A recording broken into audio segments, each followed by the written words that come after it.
Соңку вакыттарда дарыгерлер ашказан, ичеги карын оорулары менен кайрылган адамдар, жаштардын жана балдардын саны арбын экендигин белгилеп, негизги себебин тамак ашка кош көңүл мамиле жасагандары менен байланыштырат.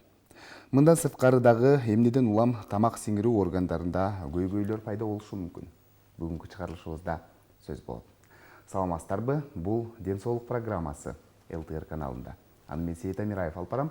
Ардактуу телекөрүүчүлөр, бүгүнкү чыгарылышыбызда биз балдар арасында айрыкча эң көп кезиккен жоон ичегинин Гришпрунг оорусу жөнүндө сүйлөшөбүз. Дал ушул тема боюнча эгерде сиздерде кандайдыр бир суроолор болсо, сөзсүз түрдө байланышка чыксаңыз болот. Байланыш үчүн телефондор 0822 код аркылуу 55732 жана ошондой эле WhatsApp номери дагы иштейт 0508 87 88 97 номери. Анда сиздердин жана биздин суроолорго жооп берүү үчүн студиябызга атайын конок чакырганбыз. Мен сиздерге тааныштырсам, Кудайберди Тешебаев Ош областаралык балдардын клиникалык ооруканасынын 1-чи хирургия бөлүмүнүн жогорку категориядагы хирург дарыгер. Саламатсызбы? Студиябызга кош келипсиз. Мына ушул жоон ичегинин Гришпрунг оорусу, мисалы көпчүлүк адамдар арасында катталса дагы, бул оору кандай оору, эмнеден келип чыгат деген ушундай суроолор көп экен да. Ошол себептен биз ушул темага кайрылып отурабыз. Айтсаңыз, деги бул оору кандай оору? Биринчиден бул ооруну чындап эле өтө көйгөйлүү маселе болуп атат акыркы убакта. Акыркы убакта балдардын туасы ооруларынын көбөйгөнүнүн себеби бул дагы ошолордун арасында ушу Гришпрунг оорусу да көбөйүп кетти да. Бул эми Гришпрунг оорусу деген туасы оорулардын катарына кирет. Бунун негизги мындай характеристикасы деп айтсак да болот. Жоон ичегесинде перистальтиканы кыла турган нерв сплетениялары деп коебуз, ошолордун жоктугунан келип чыгат. Бул эми туасы оорунун причиналарына да токтолобуз. Эми негизгиси Гришпрунг оорусу деген жоон ичегенин иштетип туруучу нерв сплетенияларынын жоктугунан келип чыгат. Ошол жоон ичегинин кайсыл жагында жайгашкан болот? Жоон ичеген бул мышечный слой дейбиз го. Немен жоон ичегенин 3 стенкасы бар: слизистый, подслизистый, мышечный слой, анан серозный дейт. Ушу именно мышечный слой перистальтика ичеген иштеткенге алып келген жеринде ушул нерв сплетениялары жок болуп калат. Эмне себептен деп билесиз? Бүгүнкү күндө ошол туаса төрөлүп жатыптыр балдар, Эмне себептен дал мына ушул атылган илет менен төрөлүп жатат? Бунун себептери аябай көп. Бул өзү илгерки литературабыз боюнча 5000 төрөлгөн балага бир ушул Гришпрунг оорусу катталат деп айтылат эле. Акыркы убактарда андан да көп болуп кетти. Статистика, официальный статистиканы пока кыла элекпиз, но бирок андан көбүрөөк. Биринчи негизги себеби де биз эми өзүбүздүн больницанын өзүбүздүн данныйлар боюнча биз акыркы убакта ушундай эмеге келип атабыз, выводко келип атабыз. Инфекциялык унутробный инфекцияны көбөйүшү деп ойлоп атабыз. Биринчи 3 айлык первый триместр деп коет, боюнда бар болгон кезде ошол маалда баягы ичеге түтүкчөлөр пайда болот да. Ошол маалда койта инфекциянын эмеси унутробный айрыкча азыр цитомегаловирус, вирус простого герпеса деп атабыз, краснуха деп атабыз. Ошол маалда ата-энеси ооруган болсо, ушул ооруга көбүнчө себеп болуп алып келип атат да.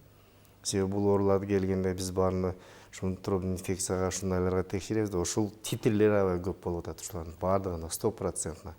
Цитомегаловирус, вирус простого герпеса, краснуха ошолорго окшогон.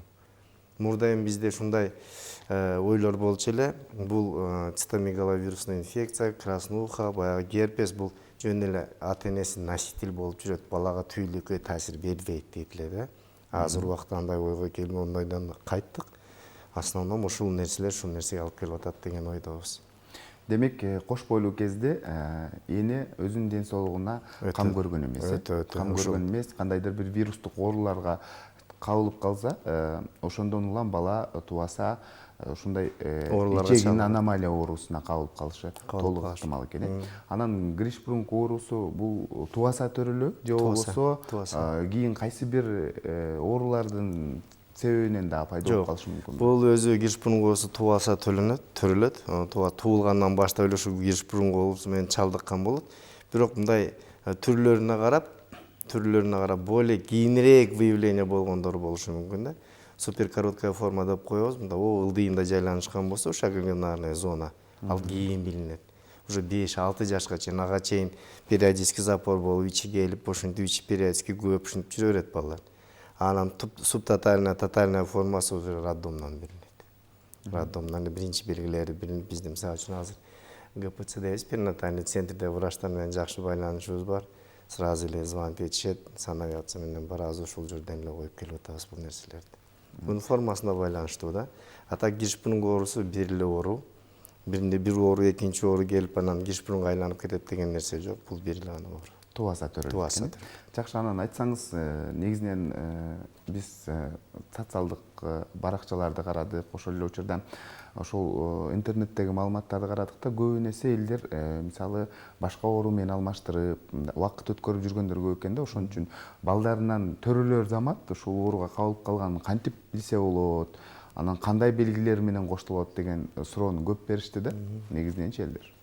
Мен биринчиден муну жөнөкөй тилде айтып классификациясын айтайын да. Бул мисалы үчүн мына жоон чегени ар бир бөлүгү бар да. Прямая кишка, ректосигмоидальная, поперечная, слепая деп жоон чегени бөлөбүз да.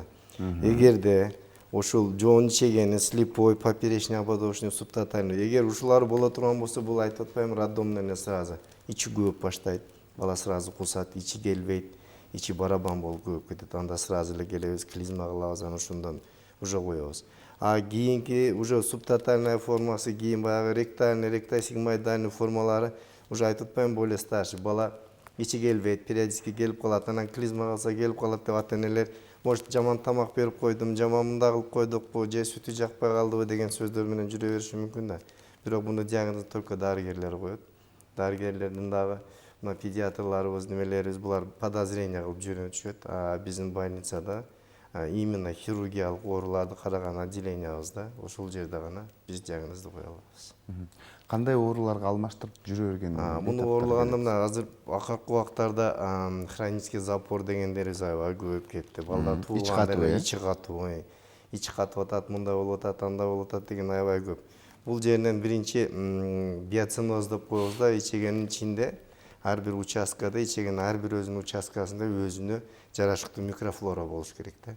Ушул микрофлора бузулганда дагы ушундай запорлорго алып келет, ичи көөп кетет, кээде ичи өтүп кетет, ичи көөп калып, ичи кетип катып калып келбей калат. Бул биоциноздун нарушение бузулганынан. Ошолор менен алмаштырып алышы мүмкүн. Анан дагы бир тубас оорубуз бар, ушу киршпунукка окшогон долихосигма деп коебуз. Долихосигма дегенибиз, сигмовидный ушул жоон чеген сигмасы узун болуп калат. Долихосигма. Ал себеби кал келип, жидкость кетип, кайра биринчи порциясы катып калат дагы. Анан ичи катып атат деп келе беришет. Анда биз ирриграфия кылбай обследованиядан кийин коебуз, анан долихосигма ушу менен алмаштырып алышы мүмкүн. Долихосигма, нарушение биоциноза, ошолор хронический запорлор. Ошолорду көбүнчө ушинтип ушундай болуп атат деп каралышы мүмкүн да, киршпунук менен алмаштырып алышы мүмкүн. Мына ушул киршпунук менен ооруганда балдарда ичи катуу болот дедиңиз, курсагы шишип кетиши мүмкүн деп айттыңыз да, негизиненчи бала ыйлап, кусуп ушундай белгилерди айтып өттүңүз да. Бул учурда эне эмне кылыш керек?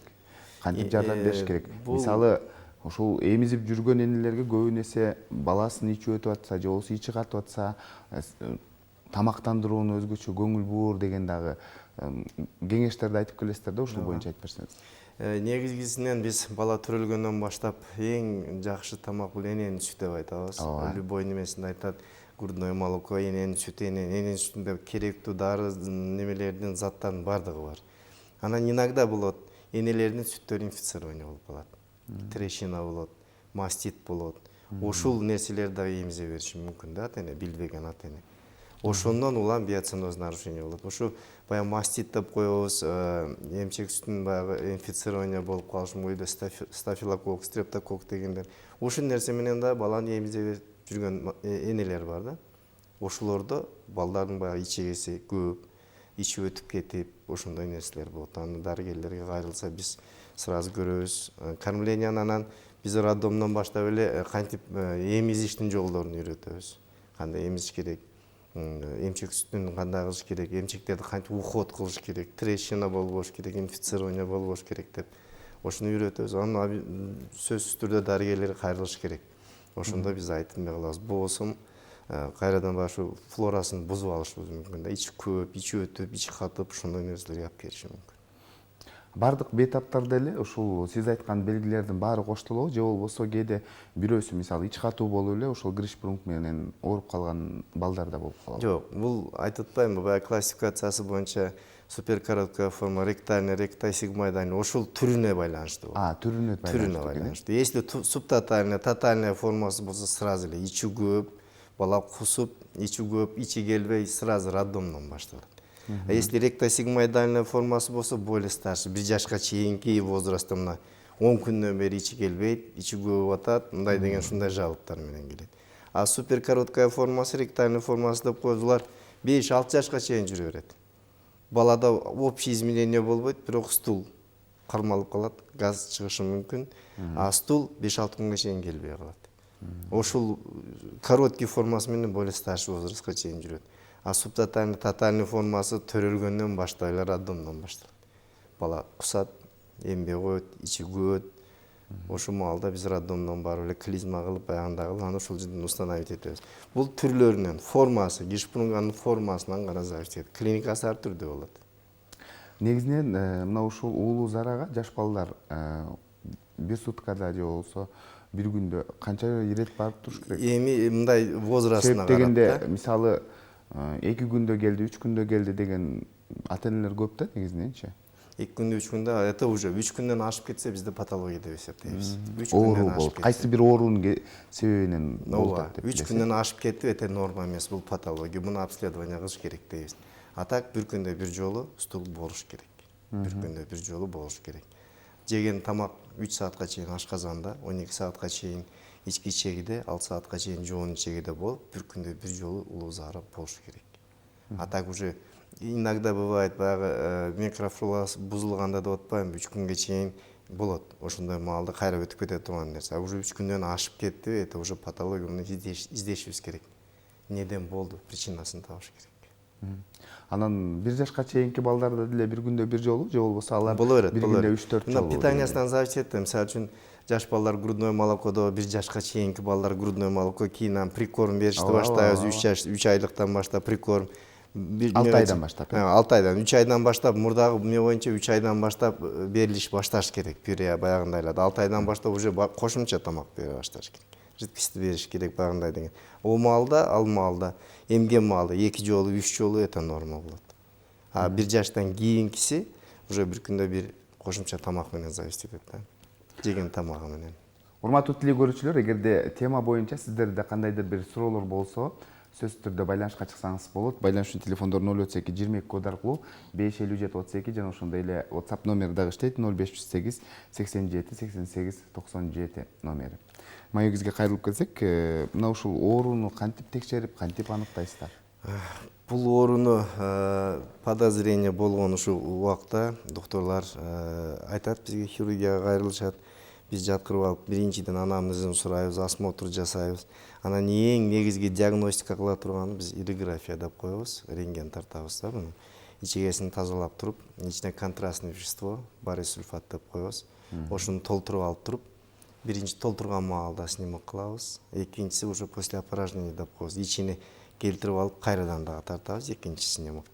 Ошондо анан тапса болот. А буну биринчи бул дагы 100% именно мына оору дегенге жатпайт. Буну гистологический обследование кылыш керек. Гистологический обследование деген именно ушул ичеген стенкасын алып, баягы нерв клеткалары барбы, жокпу ошону аныкташ керек. Ошондо гана 100% бул болезнь гишпрунга деп коебуз. Баягы өнүккөн мамлекеттерде, мисалы үчүн Россияда профессор Немелованын клиникасында олар лапаротомия кылбастан лапароскоп менен ичеген стенкасынан гистология алышат да. Гистология алып туруп ошол жерден мына участоктогу наверное зона нерв жок, значит мына жерде мына формасы деп аныкташат. А бизде мындай возможностубуз жок. Биз только на основании рентген, ириграфия жасайбыз. Анан подозрение кылып, бул биринчисинде пробный курс лечения кылабыз. Эгерде ошол баягы биоциноз эмнелерин баарын нормализовать этет, ошондо да өтпөсө повторный ириграфия кылабыз да, анан ошонун основаниясында операция кылабыз. Жакшы. Биз маегибизге бир аздан соң кайрылып келебиз. Азыр болсо видео материалга кезек берсек, андан соң кайрадан жолугушабыз. Биз менен бирге болуңуздар.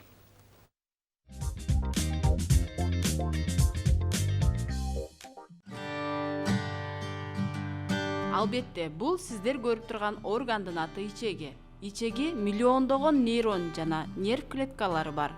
Ичегиде миллиондогон нейрон жана нерв клеткалары бар. Аны экинчи мээ деп аташат. Окумуштуулардын изилдөөсүнө таянсак, адамдын ичегисинин саламаттыгы иммундук системасына түздөн-түз байланыштуу болуп, кишинин психологиясына да таасир этет.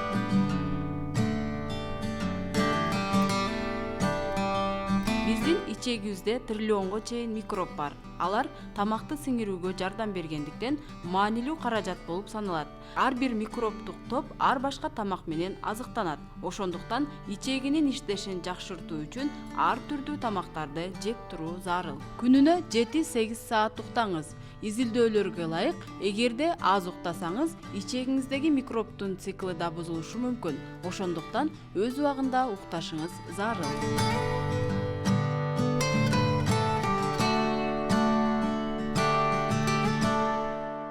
Биздин ооз көңдөйүбүзгө түшкөн азык 14-16 саат аралыгында ичегиде заңга айланат. Көпчүлүк адамдар тамак сиңирүү процесси ашказанда болот деп ойлошот. А бирок негизги тамак сиңирүү процессин ичке ичеги жөнгө салат.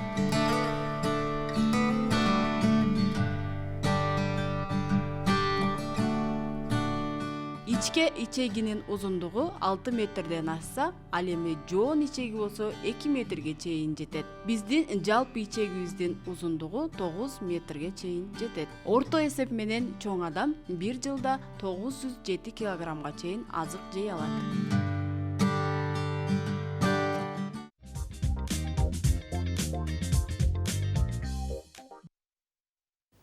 Урматтуу теле көрүүчүлөр, сиздер ден соолук программасына ортоктош болуп жатасыздар. Бүгүн биз жоон ичегинин кириш бурунку оорусу деген теманын алкагында маектешип жаткан учурубуз. Эгерде сиздерде суроо болсо, сөзсүз түрдө байланышка чыксаңыздар болот. Байланыш үчүн телефондор 078 22 код аркылуу 55732 жана ошондой эле WhatsApp номери дагы иштейт. 0508 87 88 97 номери. Теле көрүүчүлөрдөн көптөгөн суроолор келди. Бул темадан сырткары эле, бирок сизге тиешелүү суроолор экен. Жооп берип кетсеңиз. Саламатсыздарбы? 3 күндө бир улуу зарага барса бул кандай болот деген суроо калтырыптыр. Если баланын жашына каралат да, если баланын жашы 1 жаштан Бул чоң киши эле окшойт. Чоң киши болсо 3 күндө бир это уже чоң кишилерге боло берет. Но только если беспокоить этпесе. Эгерде боль болуп, если баягындай дискомфорт не кыла турган болсо, аны текшериш керек. Азыр эле айтып кетпайбызбы, биоциноз нарушение болгондо, ичегидеги флоралардын нарушение болгондо ушунун нерселерге алып келет. Аны текшерилиш керек. Текшерилиш керек. Жакшы, анан бир күндө 3 жолу улуу зарага барганчы бул патология эмеспи? Жок, бир жолу 3 жолу барган бул деле патология эмес, бирок дагы эле ушул возрастына карап айтып кетсем, эгер 5 жашка чейинки балага болсо, это более-менее. А уже чоңураак адамдыкы болсо, бир күндө 3 жолу улуу зарага барган, бул уже патология, уже нарушение биоциноза деп айтылат. Кийинки суроо теле көрүүчүдөн келиптир. Саламатсыздарбы? Мен айылда жашаймын дейт. Ичим түйүлүп оорugандай болот дейт. Анан курсагым дейт, үшүт дейт. Ашказаным үшүт дейт. Эмне кылсам болот? Кандай кеңеш бересиз деген суроо. Бул бекеринен мындай патология болгон жок. Үшүп баягындай возможно ушул спазм болуп аткан болушу мүмкүн. Бул эгер текшериле турган болсо, эгодоскопия азыр бардык жерде доступный болуп калды. Баягы шланга менен жутуп эмне кылышат го, эгодоскопия кылып. Ушундай кылып бир сыйра текшерип коюш керек. Бекеринен болгон жок. Үшүйт деген нерсе, менин түшүнүгүм боюнча, возможно, спазм болот. Возможно, дрожь болот. Значит, нарушениясы бар. Саламатсыздарбы? 47 жаштамын дейт. 3-4 айдан бери ичим өтүп жатат дейт. Эмне кылышым керек? Эмне себептен мындай болуп жатат деген суроо. Бул чоңдордо да баягы хронический колит деп коет, хронический неспецифический язвенный колит деп коет. Ичи өткөндө муну мен баягы айткандай текшерилиш керек. Бул ичегиде биоциноз нарушение болду. Муну бак лабораторияга барып, санэпидстанциянын бак лабораториясы бар. Ушул жерден кална дисбактериоз деген анализи бар. Ошону тапшырыш керек. Бу жерде сөзсүз түрдө носительство или стафилококк, или стрептококк, или кишечный палочка, или дрожжевый гриппке ошолор чыгат. Ошону дарыламайынча бул ичип өтө берет. Бул кийин барып, кийин жаман хронический колит деген оору бар, жаман нерсеге алып келет. Муну текшерилиш керек сөзсүз түрдө. Жакшы. Тема боюнча сүйлөшсөк, мына ушул ооруну кантип дарылайсыздар бунда? Буну оору азыр мен мына наглядный немелерди көрсөтүп кетейин. Ооба. Бул жерде мына иргография кылган оорубуз, азыр бул оору бизде жаткан оору. Баягы ичегесине, жоон ичегесине куюп, биринчиси заполнение болгондо, экинчиси уже опорожнение деп коебуз го. Ошондо бул да ушинтип постоянно ичи катып, запор менен келген оору да. Ушу Гиршпрунгк оорусуна текшердик. Бул Гиршпрунгк оорусу эмес. Бул немеде сүрөттө көрүнүп тургандай биринчисинен заполнение болуп, ичиге жоон болгондой болуп көрүнүп турат го. А бирок после опорожнения мындай болуп, типа монетные столбики болуп турат го. Бул это хронический колит деп коебуз. Буну ушу баягы биоценозун текшерип, лечение кылсак болот. Буну операция эмес, буну консервативный жол менен, дары-дармек менен лечение кылсак болот да. Бул негизги биринчи обследованияларды көрсөтмө болуп коет. Бул экинчи оорубуз, бул да ушу ичегесине куюп туруп, баягы контрастты куюп эме кылдык. Опорожнение дагысы жок экен. Бирок биринчисинде эле көрүнүп турат. Нол жеринде ничке болуп турган участок турат. Ооба. Ошол жер это ректальная форма болезни Гиршпрунга. Баягы нерви жок участок кандай болот? Нерви жок участок жөн эле мына биздин обычный шлангаларыбыз бар го, ошондой нерсе болуп калат да. Бир кыл деле тура берет да. А ичеге перистальтика болгондо айдап мындай иштеш керек. Ооба. Поступательное движение. Бияктан келген калды секи мындай айдап чыгарыш керек да. А бул жерде келет да, кал топтоп алып калгандан кийин баягы шланга болуп турат. Бул айдай албайт, жак бияка эмес, анан Өз кызматын аткара албайт. өз кызматын аткара албайт, жөн эле трубка, кишечный трубка эле болуп калат да. А функциональный иштеген немеси жок. Ал ичегинин кайсы бир бөлүгү эле болуш керек, Бир бөлүгү. Ошону айтып атпаймынбы? Сигмоидальный формасы кайра аз мынада көрүп атасыңар, ректальный формасында эле. Ошо это ректальная форма болезни Гиршпрунга. Ылдыйдагы ана участогунда, аганглионарный зона. А мынабызда дагы курганыбызда биринчисинде полный заполнение болуп турат. Анан кийин после опорожнения деп коюп, ичин келтирип алып туруп курганыбызда көрүп атасыңар канча контраст задержка. Ушул кал топтолуп калган жер ошол. Именно ондан нол жерге чейинки участогу аганглионарный зона. Узун болуп ничке болуп турат го. Ошол жери нерв жок участок. Уже ректосигмоидальный формасына келип кетет. Мынада да более наглядный көрүнүп турат. Мына биринчи толтуруп алганыбыздагы немеси, а кийин опорожнениеден кийинкисин карасаңар, ничке болуп турат. Ошол жер зона аганглиоза. Ошол жерде нерви жок участок. А мынада дагы көрдүк, ушу ичи катып калып келип эмне кылган, обследование кылдык. Бирок мында заполнение болгондо как будто ичиге кеңейип кеткенге окшоп атат. А опорожнениеден кийинки типа монетный столбик. Бул жерде колит. Бул жерде Гиршпрунгк оорусу жок. Анан биз бул балдарды формасына карап, дарылануу формаларын эме кылып, ар бир балага индивидуальный подход деп коет биз медицинада. Ар бир балага өзгөчө мамиле кылышыбыз керек.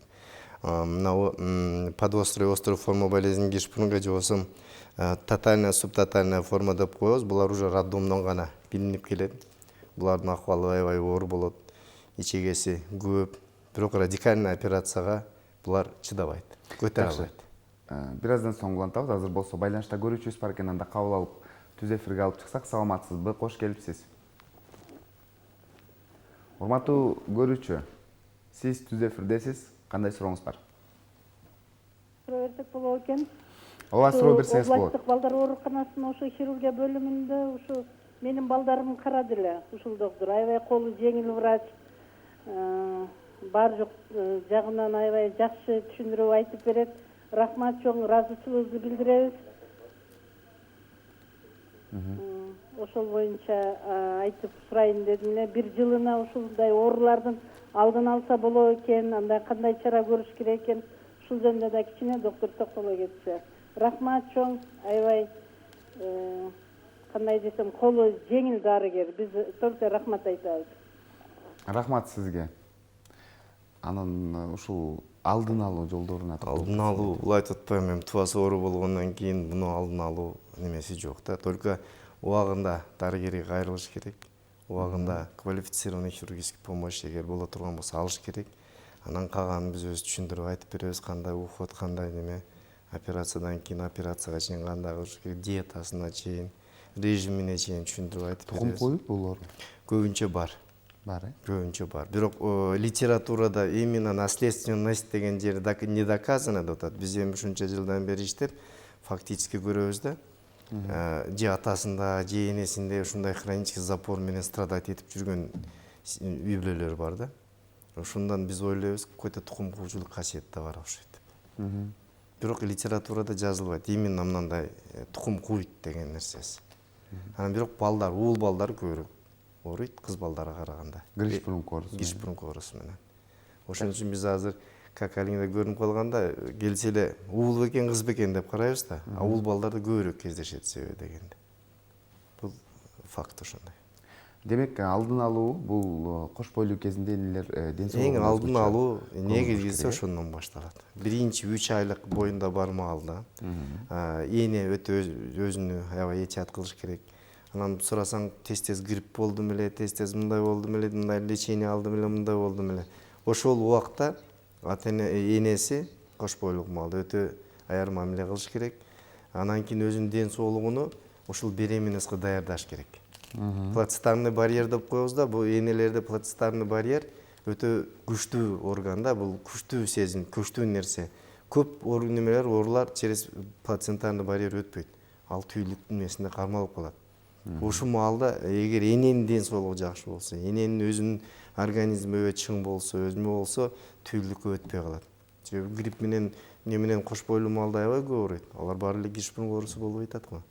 Себеби алар өзүнүн ден соолугуна жакшы кам көргөн энелер болуп эсептелет да. Жакшы, мына ушул дарылоо жолдоруна улантып айтып. Дарылоо жолдору эми бул гришпрунг оорусу негизгиси хирургиялык жол менен дарыланат. Андан башка консервативный жол жок. Мурда илгери бизде суперкороткий ошо ректальный формасына наркоз менен расширение кылып койсоң жакшы болот деп айтылчу эле, биз аны дагы кылып көргөнбүз, андай нерсе менен болгон эмес. Буну дарылоосу только негизгиси операциялык жол менен да. Операциялык жол менен түштүктө ошо биздин оорукана машыгат, хирургия бөлүмү. Кыргызстан боюнча эми айтып кетиш керек, Кыргызстанда бул гришпрунг оорусу боюнча бизде Виктор Сергеевич Кононов деген болгон. Азыр раматтылык өтүп кетти, участник Великой Отечественной. Ошол детская хирургия Кыргызстан боюнча ошол кишинин школасы деп айтылат да. Азыр эми Бишкекте 3-чү детский деп коебуз, больница скорой помощи. Бул жерде профессор Омурбеков деген бар, Талант Роскулович. Жалда бар, Узакбаев деген, Камчыбек Аскарбекович деген. Ушул эки детский хирургиянын центри Бишкекте. Бизде болсо ушул Тойчу Рахман Макадырович деген бизде мурдагы хирургиянын заведующий болгон. Түштүктөгү детский хирургиянын түптөгөн киши ошол. Биз ошолордун учениктери болуп эсептелебиз, окуучуларыбыз. Ошонун школасы деп айтылат да. Азыр ал киши Академия наукта Южный филиалында заведующий болуп иштеп атат. Эми детский хирургиядан эле алып кетти. Бирок биринчи гришпрунгаларды жасаган киши ошол. Биз түштүктө. Жакшы, мына ушул гришпрунг оорусун операция жолу менен дарылайбыз дедиңиздер да. Атайын убактысы барбы? Балдар канча убакытка чейин жүрүш керек? Убактысы бар. Төрөлөр замат жасалбайт экен да бул операция. Төрөлөр момент жасалбайт, если состояние субтотальный формасы боло турган болсо, роддомдон алып келген болсок, хотя бир ай, 2 айга чейин торолтуп алабыз дагы. Радикальный болбойт ошондо. Паллиативный деп коебуз, стома коебуз. Чегесин чыгарып, баланы бул операция өтө оор операция. Мурда биринчи башталганыбызда операциянын түрлөрүгө биринчи башталганда 3 саат, 4 саатка чейин жасайт элек. Бул операциянычы брюшно-промежностый Савельевичкин деп койдук. Ушул методиканы ушу Рахманке киргизген, ошону биз улап кеткен элек. 3 саатка чейин жасайт элек. 3 саатка чейин бала андай нерсе кан көп кетет, операция травматичный, көтөрө албайт болчу да. Ошон үчүн азыркы балдардын формасына карап туруп, если баланын состояниясы оорураак баягындай боло турган болсо, временный колостомия деп коебуз. Ичегени сыртка чыгарып, бала торолгучу чейин кармайбыз. Ошондо заңы сыртка чыгып тура берет, ичегесин биягы организм өзү торолуп, жакшы эмне болгондон кийин анан радикальный операциясына барабыз. Радикальный операциясы биз эң минимальный деген 6-8 айдан жасадык да. Радикальный операция по болезни гришпрунга. Ага чейинки балдар көтөрө албайт, операциясы оор болот. Ошон үчүн биз временный колостомия коюп, состояниясын өзүнө келтирип, торолтуп, анализдер барын жакшылатып алып, анан кийин жасайбыз. Самый минимальный 6-8 айлыктан баштап. Андан кичинелерине сразу радикальный операцияга болбойт, көтөрө албайт. Аны биз колостомия коюп, стомга коюп, ал менен кичине уход кылып, ушул возрастка жеткирип алабыз. Анан кийин радикальный операция. Жаңы даныйлар боюнча немеде, Москвада, Ленинградда, Питерде алар азыр лапароскопко өтүп алышкан, лапароскопия жолу менен новорожденныйларды жасап атышат аларды. Бизде андай технология өрчүп баягында жетпеген үчүн пока биз өзүбүз традиционный хирургический метод менен жасап атабыз. Анын мурдагы ыкма менен де? Жок, мурдагы ыкма эмес. Мурдагы ыкма азыр айткан 3-4 сааттык савилөнүшкөн деп коебуз. Азыр последний акыркы 4-5 жылдын ичинде жаңы методика киргизгенбиз.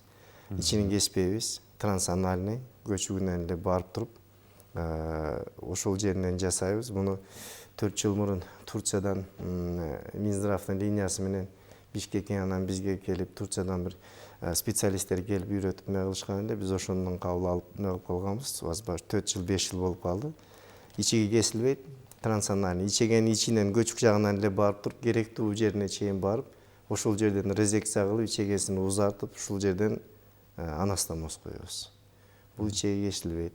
Бирок операция сложный, но беркилерге караганда более мындай неме десем, жакшы, жеңилирээк. Кан көп кетпейт, кан тамырларды сразу байлайсың, эмне кыласың. Анан операциясы да канчалык оор болбойт атат. Анан косметический эффект дагы иштерин ачып, кесип, баягындай нерселер болбойт. Азыр жаңы методикабыз ушу трансанальный эндоректальная резекция, прямой сигмовидный кишки деп айтып коебуз. Ушул методика менен иштеп атабыз. Операцияга чейин анда кандай кылып көрүш керек энелер? Операцияга чейин көпчүлүгү балдарыбыз аябай кыйналат, ыйлайт түнү менен, ушундай жаман сезишет экен өздөрүнчү. Кээ бир айтып атпаймынбы, кээ бир энелерге айылдан келишет, алысыраак жерден келишет. Аларды биз сразу эле стома коюп, стоманы үйрөтүп, кандай уход кылыш керек. Азыр колоприемниктер чыгып калды, жакшы колоприемникти кандай колдонуш керек. Ошо менен үйрөтүп эмне кылабыз? Алар диетасын эмесин айтып турабыз, анан телефондорду берип, Курсак жагынан чыгарып коебуз. Курсагынан жарып, ичинен сыртка чыгарып коебуз да, мына дененин сыртында турат. Анан ушуну уход кылышты үйрөтөбүз. Азыр колоприемник деп коет, ушул жерине ушу стомага эле коюп коесуң. Кал ошол жака чыгат, ошону уход кылса, жакшы эле нерсе үйрөнсө болот да. Анан мына жакыныраак жерден, шаардан келген энелер болсо, анан кийин тем более короткийраак формалары болсо, энелерге клизма кылышты үйрөтөбүз. Специальный газотворный трубкалар бар. Азыр улар аптекаларда сатылып атат. Ошолордун размерлерин айтып, ушул жерде кармап, больницада жаткырып, күнүгө клизма кылып, энеси менен кошо клизма кылып үйрөтөбүз. Ушинтип отуруп 6-8 айга чейин жеткирип алсак, анан сразу радикальный операцияга удобныйраак болот да. Стома коюп, аны кайрадан кылган бул более тяжелыйраак болуп калат. Илажы барынча ушу возможность барынча ошо клизма кылып, ушинтип үйрөтүп алсак, одномоментный трансанальный резекция кылганыбызга удобный болот. Ошон үчүн жакыныраак келип, жерден жашагандар болсо үйрөтүп коебуз. Себеби тез келип бизге көрүнүп, эгерде мындай кыла албай калса, клизма кыла албайса, биз кошо жардам берип, кылыша коюп, ошондой кылып чоңойтуп алгандарыбыз бар случайлар. Алысырактан келгендерге мындай келгенге возможность жок, ошон үчүн көбүнчө тяжелый формаларына стома коюп эмне кылып атабыз. Анан келип атышат, кийинки 2-3 этапкы анан жасап атабыз. Ошол бир канча жолу операция жасалат экен да? Бул анан көпчүлүгү эмне үчүн бир канча жолу операция деген суроону калтырыптыр да? Бул бир канча жолу операция, бул азыр айтып атпаймынбы? Если низкий формалары боло турган болсо, баягындай жеңилирээк формалар деп айтып коеюнчу, баягы сигмовидный ректальный формалары. Аларды одномоментно эле сразу жасайбыз. Мурда ошондой кылчу элек. Мурдагы биринчи ушу савилөнүшкин дегенибизде, себеби булар постоянно ичи катып, баягындай болуп жүргөндө организмдин бардык функциялары өзгөрөт. Белковый, электролитный обмендер, бардыгы биоциноз, бар жогу нарушение болот да. Ошон үчүн аны ордуна келтириш үчүн биз стома койчу элек. Стома койгонубуздан кийин газ өз убагында чыгып, кал өз убагында эвакуация боло турса, ичегенин флора нормально иштесе, иммундук системасы көтөрүлсө, электролитный обмен, белковый обмен бардыгы өзү 3 айда восстановление болот экен да. Биз специальный өзүбүздүн жазган статьяларыбыз да бар бул жөнүндө. Первичный стома койгондон кийин 3 айга чейин баланы кармаш деген. 3 айга чейин, 3 айдан кийин анализдерин алсак, баары жакшы болсо, андан кийин радикальный операция, савилөнүшкин кылып, ичинен түшүрүп, Анан кийин 3-чү этабы анан көчүгүнөн резекция кылчу элек. Азыр андай методикага барбай койдук. Азыр сразу эле трансанальный, эндоректальный сразу эле анастомоз кылып, бир этап менен эле бүтүрүп атабыз. А если субтотальный, тотальный формалары болсо, ал кичинелигине новорожденный маалында билинген үчүн аны сразу радикальный операцияга ала албайбыз. Ошон үчүн временный стома коюп атабыз. Жакшы. Биз кийинки сюжетке кезек берсек, андан соң кайрадан жолугушабыз. Биз менен бирге болуңуздар.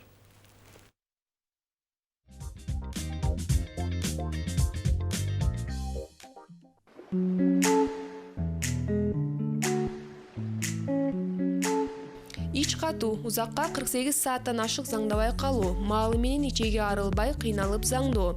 Дени соо адамдардын заңдоосу алардын тамактанышына, жашоо шартына жана көнүмүш адатына жараша ар кыл болот. Көпчүлүк адамдар суткасына бир жолу заңдашат. Ич катуу көбүнчө аялдарда, улгайган адамдарда кездешет. Ал ичегинин ишин нервтик жөнгө салуу начарлоодон, туура эмес тамактануудан, борбордук нерв системасынын кээ бир ооруларында, кыймылсыздыктан, ичегинин сезгенишинен, жоон ичегинин тубаса начар өрчүшүнөн жана психикалык ошондой эле денедеги туз жана суу алмашуунун бузулушунан жана башкалардан болот. Ич катуунун пайда болушуна шарттуу жана шартсыз рефлекстердин, ички бездердин начарлашынын жана башка факторлордун да мааниси чоң. Ал өз алдынча оору же башка оорунун белгиси болушу мүмкүн. Анын катуу кармаган жана өнөкөт түрлөрү бар. Ич катуунун белгилери өтө ар турдуу. Ал оорунун себептерине жана өрчүшүнө жараша болот. Кээ бири 3-4 күндө бир заңдаса, кээ бирөөнүкү жумалап созулат. Ал эми кээ уручурда жарым айлап барат. Кээде күнүгө заңдаган менен заң кыйналып, аздан чыгат да адам канааттанбай, кандайдыр бир мүчүлүштүк сезилип турат.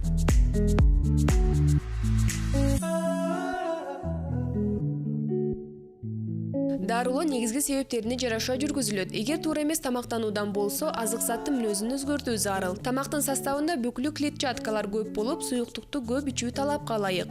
Ич алууну күчөтүүчү тамак аштар, кымыз, ачыган айран, жемиш ширеси, кесек ундан бышырылган нан, кара өрүк, кургатылган жемиш кагы жана башкалар сунуш кылынат. Маалы менен заңдоону адатка айландыруу жакшы. Ич катууну дарылоодо өтө кылдаттык керек. Жоон ичегиге түрдүү дары чөптөр менен микроклизмалар жасаса болот.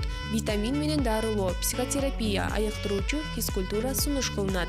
Ичтин катышын алдын алуу ар кимдин колунан келет. Ал адамдын жашоо шартына тыгыз байланыштуу.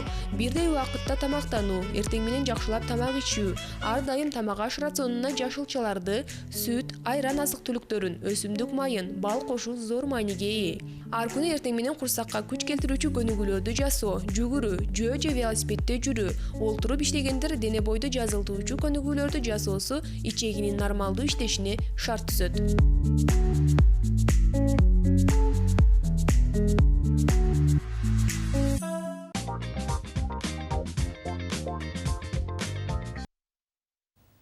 Урматтуу теле көрүүчүлөр, сиздер ден соолук программасына түз эфирде ортоктош болуп жатасыздар. Маегибизге кайрылып келсек, мындай деген суроо келиптир. Уулу зарага дейт, 7-8 күндө бир барам дейт да.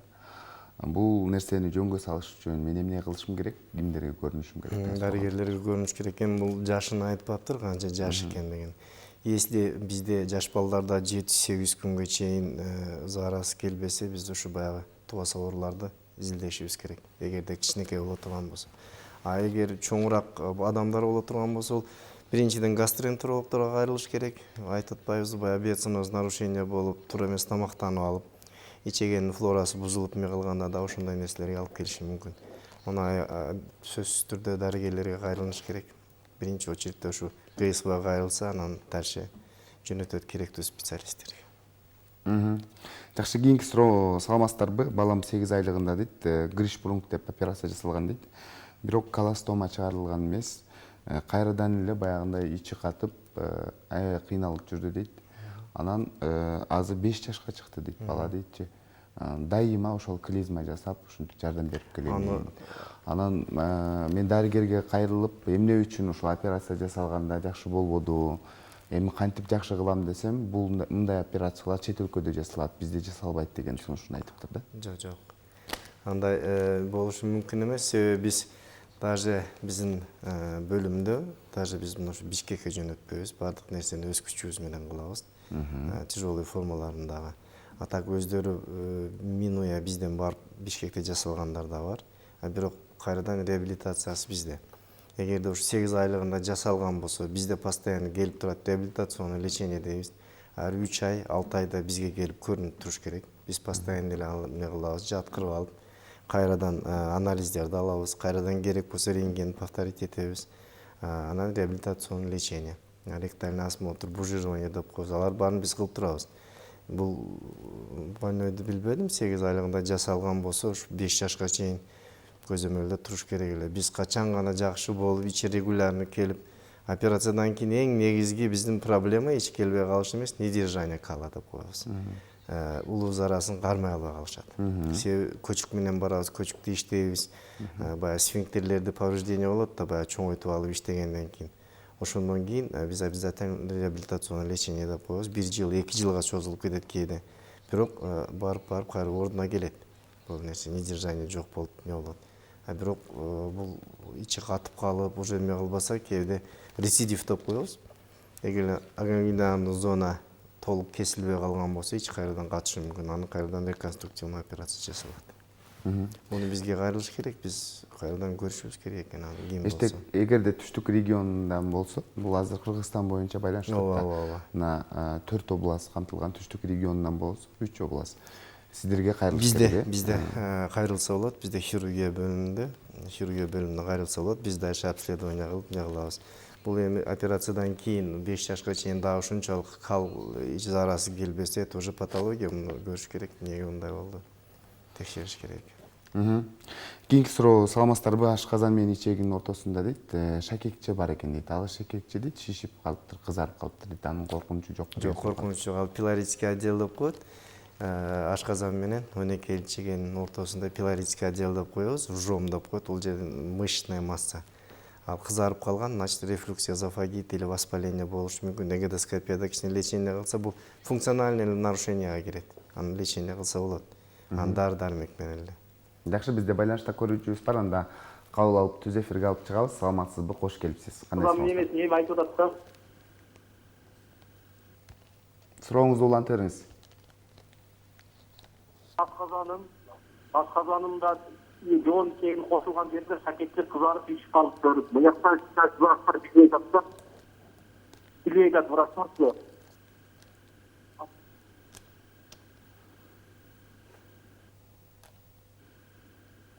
Бизден алыстап кетти. Жогорудагы суроо Ашказан ошол окшойт. Ашказан менен жоон ичегинин ортосунда кандай шакекче? Ашказан менен жоон ичеге сразу байланышпайт. Ашказан менен 12 ичеги байланышат. Ооба.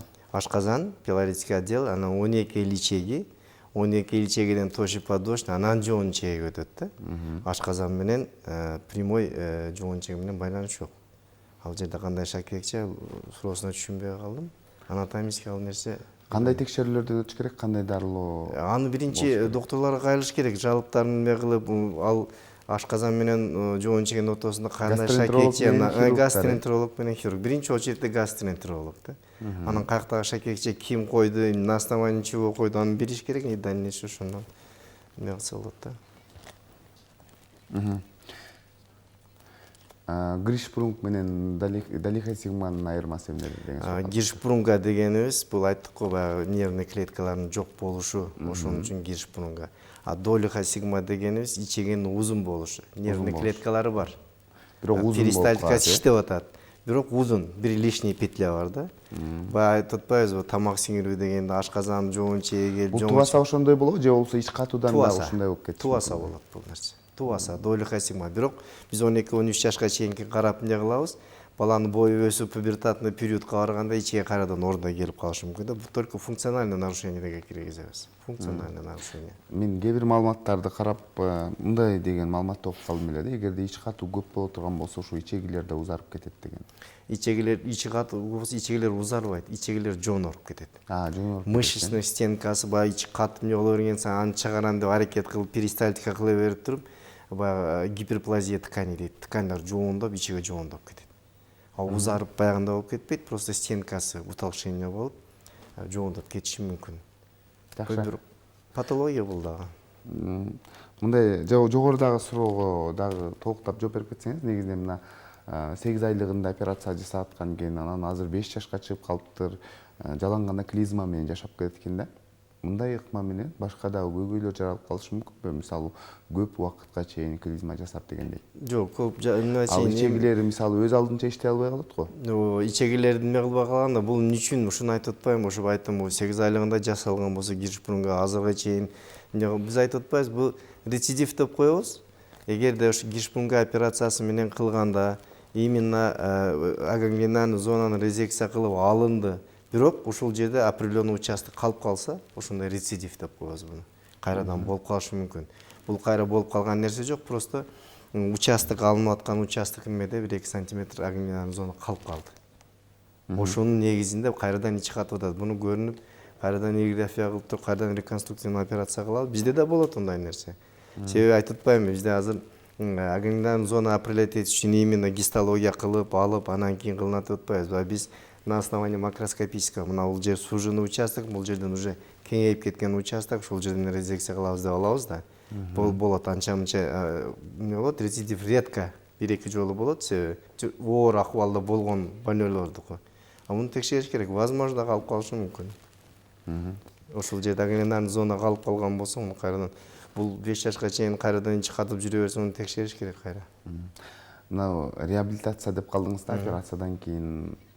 операциядан кийин кандай реабилитация болуш керек? Анан канча убакыт ушул жөнүндө дагы кенен айтып берсеңиз негизинде. Операциядан кийин биз айтып атпайбызбы, баягы ичиге аз трансанальный эндоректальный кылып барганыбыз көчүгүнү ошо баягы сфинктерлердин арасы менен барганыбыз үчүн көп учурда сфинктерлерге күч келип калат да.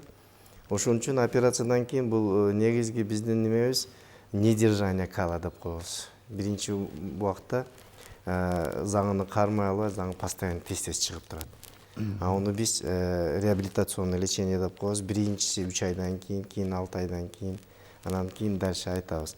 Мында лечебный клизма кылабыз, ток физиопроцедураларыбыз бар, ректальное бужирование деп коебуз, тренировочный клизма деп коебуз.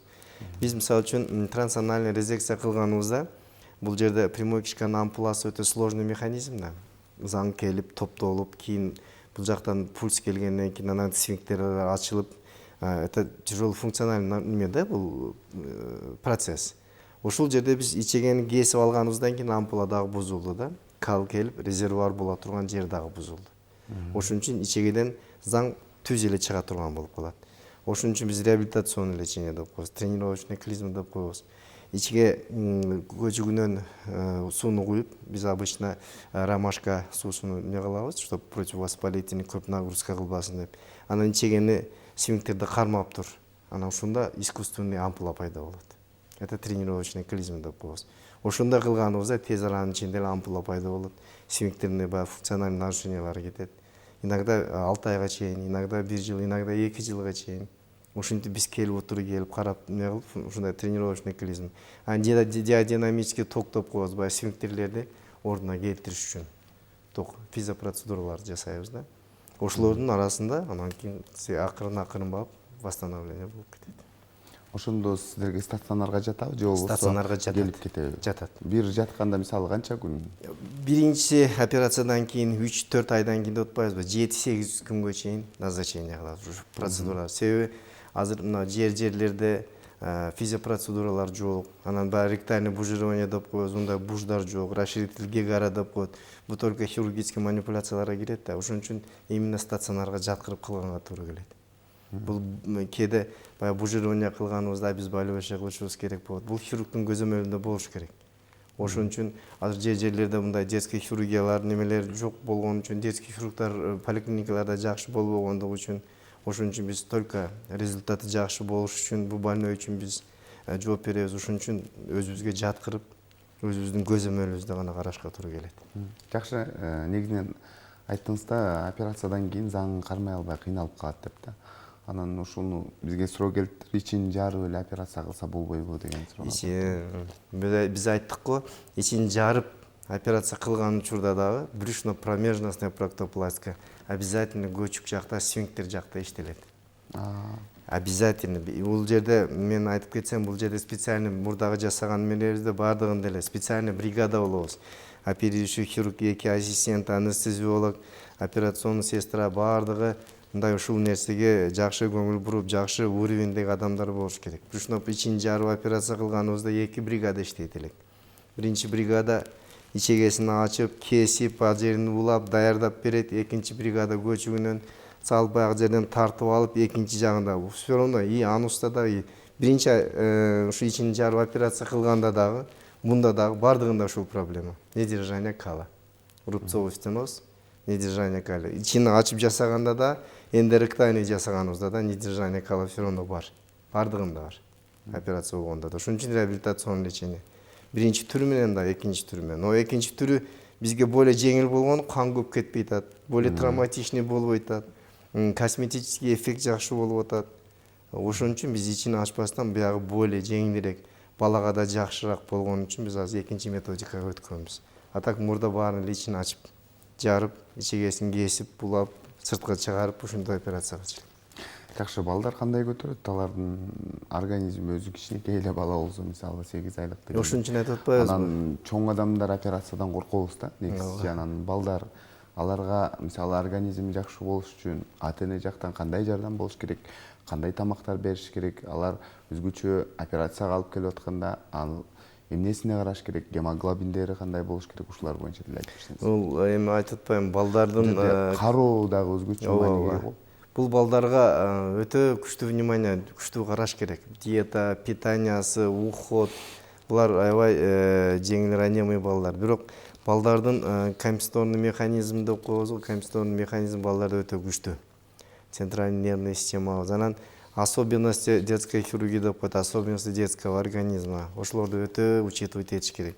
Бул радикаль операция кылганыбызда биз не то что гемоглобин, электролит, белок, белковый фракции, остаточный азот, мочевина, креатин, бардык жагы, жүрөгү, өпкөсү бар жок обследование болуш керек. Ошолор гана немеге жетиштүү болгондо гана радикальный операцияга барабыз. Эгерде улар жетиштүү болсо, кан аз болсо, белок аз болуп, баягындай болсо радикальный операцияны көтөрө албайт. Ошон үчүн биз паллиативный операция деп баягы колостома деп атабыз, ичегесин чыгарып коебуз. Ошон менен анан диетасын кармап, тамактануусун жакшы кылып, уходду жакшы кылып эмне кылса, бала 3 ай, 4 айга келгенде, 3 ай, 4 айлык болгондо эмес болгондо өзүнүн восстановление кылып алат. Организм бар өзүнө келет. И белогу да көтөрүлөт, гемоглобини көтөрүлөт, башка анализдери бардыгы нормализовать этет. Ошондо гана радикальный операцияга барыш керек. Уход чындап эле элестет, мына ичегенин стомасын чыгарып койсоң, любой ата-энеге аябай кыйын нерсе. Уход кылыш аябай кыйын нерсе. Эми бул мындан башка немеси жолу жок. Ошон үчүн баланын ден соолугу үчүн, баланын келечеги үчүн ушундай нерсеге барышка туура келет. Ата-энелерге аябай чыдам керек болот, муну караш керек, уход кылыш керек, аны көрбөгөн адамды үйрөтүш керек. Кыйын нерсе, эми проблемасы кыйын, но жасаса болот, уход кылса болот. Мына ушундай дарылоодон өткөндөн кийин, реабилитациядан өткөндөн кийин толук түрдө сакаябы? Толук түрдө сакаят. Дени сак балдардын катарына кошула алабы же болбосо аларда дагы кандайдыр бир ичегилеринде мисалы ич катуу жана башка ушул тамак сиңирүү органдарында көйгөйлөр болуп калышы мүмкүн эмеспи? Жок, бул балдарды бизде ушу Гиршпрунга оорусу менен бир 20 жылдан бери иштеп келип атабыз. Ошолордон кийин чоңоюп, мындай болуп, мындай нарушение болду дегендер жок. Ошол маалда операция кылгандарыбыз элестетсең, азыр уже балалуу чакалуу болуп калышты. Дагы бир кыз келип кетти, уже 2 баласы бар экен, Гиршпрунга менен операция кылганбыз. Ошондо как раз бужирование кылып, расшириться гегара деп коет эле.